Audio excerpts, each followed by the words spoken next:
यानी कि देखिए जिस तरीके से फायरिंग हुई है उसमें 14 लोगों की मौत हुई है और आशीष पहले भी इस बात का जिक्र कर रहे थे कि मौतें ज्यादा हुई हैं।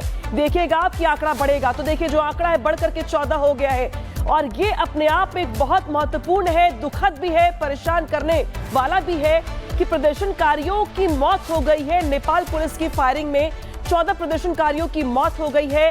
देवेश जी के मुताबिक 300 से ज्यादा लोग घायल हैं, अब जिनके पास जगह तक नहीं है हॉस्पिटल में इलाज करवाने के लिए। देवेश जी, वैसे तो ये सवाल बहुत बाद में आता है लेकिन मैं फिर भी पूछ रही हूँ, जिस तरीके से प्रोटेस्ट चल रहा है, राजनीतिक घटनाक्रम भी बदल रहा है, विपक्षी पार्टियां भी हमलावर है सरकार को लेकर के, तो आप क्या देख पा रहे हैं? क्या राजनीतिक घटनाक्रम सरकार के खिलाफ एक तरफा जा रहा है नेपाल के भीतर? सरकार के खिलाफ ही नहीं, राजनीतिक दल जितने हमारे प्रमुख राजनीतिक दल हैं उन सभी दलों की स्थिति लगभग एक ही जैसी है। भ्रष्टाचार में सब शेयर होल्डर हैं, सबने भ्रष्टाचार करके कुछ संपत्ति जमा की है और सबके बच्चे जो है वो नेपोटिज्म, आपने जो चर्चा सुना हुआ है, नेपो बेबी हमारे यहाँ भी चल रहा है वर्ड, तो इनके बच्चे जो है वो मौज कर रहे हैं, विदेशों में सैर कर रहे हैं, कहीं कोई वाइन पीता हुआ वीडियो डाल रहा है, कहीं कोई याच पर घूमता हुआ वीडियो डाल रहा है, कोई रिसोर्ट में मजे कर रहा है। तो ये सारी चीजें, इसमें ये सोचना कि एमाले और कांग्रेस के विरोध में ये आंदोलन है और इसका फायदा कोई दूसरा राजनीतिक पार्टी उठा लेगा, मुझे तत्काल ऐसा कोई संभावना नहीं दिख रहा है।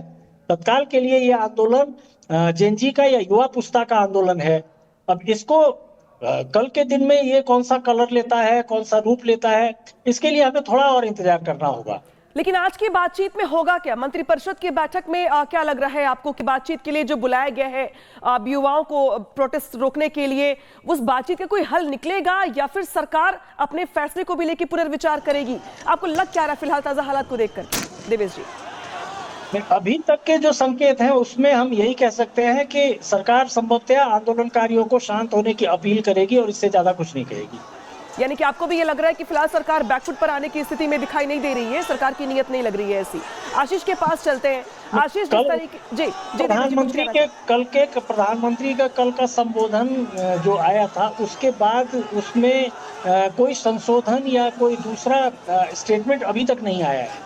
तो अगर नहीं कुछ भी आया है तो उसमें कोई बदलाव की संभावना तत्काल तो नहीं दिखती है। और हमारे यहाँ जो प्रधानमंत्री हैं उनके बोले हुए बात से दाया बाया तो कोई बोलेगा ही नहीं जी। तो यानी कि आपको लग रहा है कि फिलहाल ऐसे हालात दिख नहीं रहे कि सरकार बैकफुट पर आए अपने बड़े फैसले को लेकर। आशीष, आप जिस तरीके से कई जिलों में कर्फ्यू लगा दिया गया है, देवेश जी के मुताबिक 300 से ज्यादा लोग घायल हैं जिन्हें हॉस्पिटल्स में जगह तक नहीं मिल पा रही है, अभी कौन कौन से जिले ऐसे जो ज्यादा प्रभावित है और क्या कुछ जिले ऐसे भी हैं जहां पर थोड़ी बहुत शांति हो गई हो बीते कुछ घंटों में? अभी का जो आंकड़ा देखा जाए, मौत का आंकड़ा बढ़ते ही जा रहा है। और हालांकि नेपाल की संघीय राजधानी बाहर का जो जिला है उस जिला में भी पोखरा हुआ, चितवन हुआ, दमक हुआ, विराटनगर हुआ, वीरगंज हुआ और रूपंदेही में भी ऐसा, ये लुम्बिनी प्रदेश का रूपंदेही जिला में भी तोड़फोड़ हुआ है क्योंकि जानकारी आ रही है। और ये प्रदर्शन अभी सरकार ने सुरक्षा परिषद की बैठक बुलाई है, कैबिनेट की बैठक बुलाई है 6 बजे, अभी सुरक्षा समिति का बैठक बुलाया गया है। अब सरकार इस पे क्या निर्णय लेगा उस पे देखने का बाकी है। हालांकि अभी एकीकृत समाजवादी पार्टी के कार्यालय में भी तोड़फोड़ हुआ है, उनके पार्टी में भी तोड़फोड़ किया गया कि एक समाचार आया। और पूर्व गृह मंत्री जनार्दन शर्मा ने भी इस घटना पे निंदा जताया और मृतक प्रति श्रद्धांजलि भी व्यक्त किया गया है। तो ये जो भी आंकड़ा अभी नेपाल के सोशल मीडिया अभी सभी बंद है, फेसबुक, ट्विटर, ये लगाया जितना भी सामाजिक संजाल, किसी में अभी कोई अपडेट नहीं आ रही है। जो भी है न्यूज़ चैनल उस पर आ रहा है। और नेपाल की जो भी आंकड़ाएँ हैं, जो ये आंदोलन, ये प्रदर्शन हुआ, इसका संपूर्ण जिम्मेवार सरकार है। आज ये आंदोलन नहीं होना चाहिए था। हमको लगता है आंदोलन बढ़ते जा रहा है और लोगों का मौत का आंकड़ा बढ़ना का कारण ही जा रहा है। देवेश जी भी बता रहे हैं कि शाम को बैठक होनी है, हालांकि उस बैठक में क्या कुछ होगा ये देखने वाली बात होगी। आप दोनों का शुक्रिया तमाम बातचीत करने के लिए। लेकिन इस बीच बड़ी खबर दरअसल यही है कि सोशल मीडिया का बैन फिलहाल नेपाल में युवाओं को मंजूर लेकर डिस्कशन किया जाएगा। सीधे रुख करते हैं, हमारे साथ जुड़ गए हैं देवेश जी, वरिष्ठ पत्रकार। देवेश जी, मंत्रिपरिषद की बैठक बुलाई तो गई है, लेकिन एक जानकारी और भी सामने आई है कि फिलहाल सरकार की ओर से फैसले से मुकरने को लेकर या बैकफुट पर आने को लेकर इनकार कर दिया गया है। तो इस बैठक में बातचीत होगी किस पर? सिर्फ हालात को लेकर, सुरक्षा को लेकर, या ये भी सोचा जाएगा कि भाई इसका इलाज क्या है, क्या कुछ फैसले में आगे पीछे किया जाए कुछ चीजों को लेकर? इस विषय पर प्रधानमंत्री जी ने कल जो उनके पार्टी का विधान अधिवेशन हुआ है, तो उसके समापन समारोह के संबोधन करते समय उन्होंने कुछ जिक्र किया था। ये आज का ये जो प्रदर्शन होने वाला था, तो इसकी चर्चा तो कल हो ही गई थी।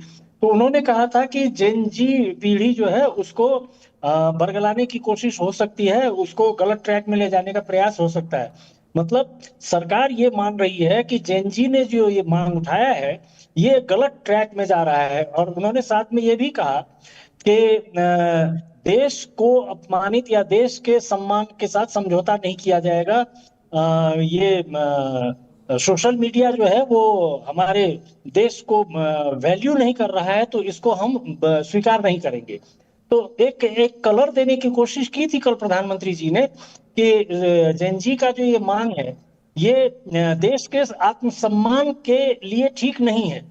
तो अगर प्रधानमंत्री ये मानते हैं कि ये देश के आत्मसम्मान के लिए ठीक नहीं है जेन जी का मांग, तो स्वाभाविक है वो किसी भी हालत में से इसको स्वीकार नहीं करेंगे।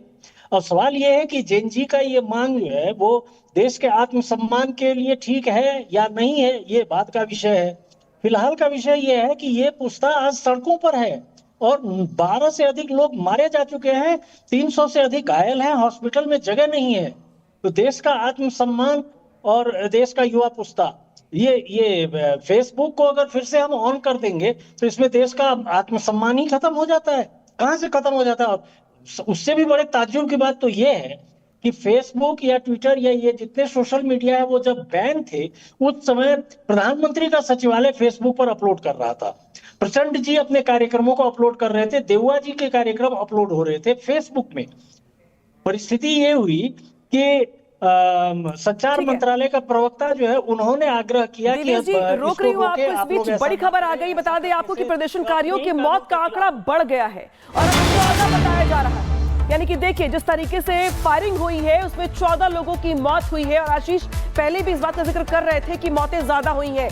देखिएगा आप कि आंकड़ा बढ़ेगा, तो देखिए जो आंकड़ा है बढ़ करके 14 हो गया है और ये अपने आप में बहुत महत्वपूर्ण है, दुखद भी है, परेशान करने वाला भी है कि प्रदर्शनकारियों की मौत हो गई है। नेपाल पुलिस की फायरिंग में 14 प्रदर्शनकारियों की मौत हो गई है। देवेश जी के मुताबिक 300 से ज्यादा लोग घायल हैं, अब जिनके पास जगह तक नहीं है हॉस्पिटल में इलाज करवाने के लिए।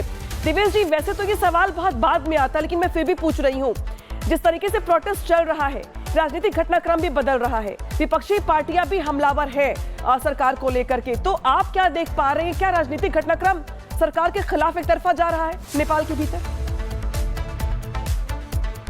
सरकार के खिलाफ ही नहीं,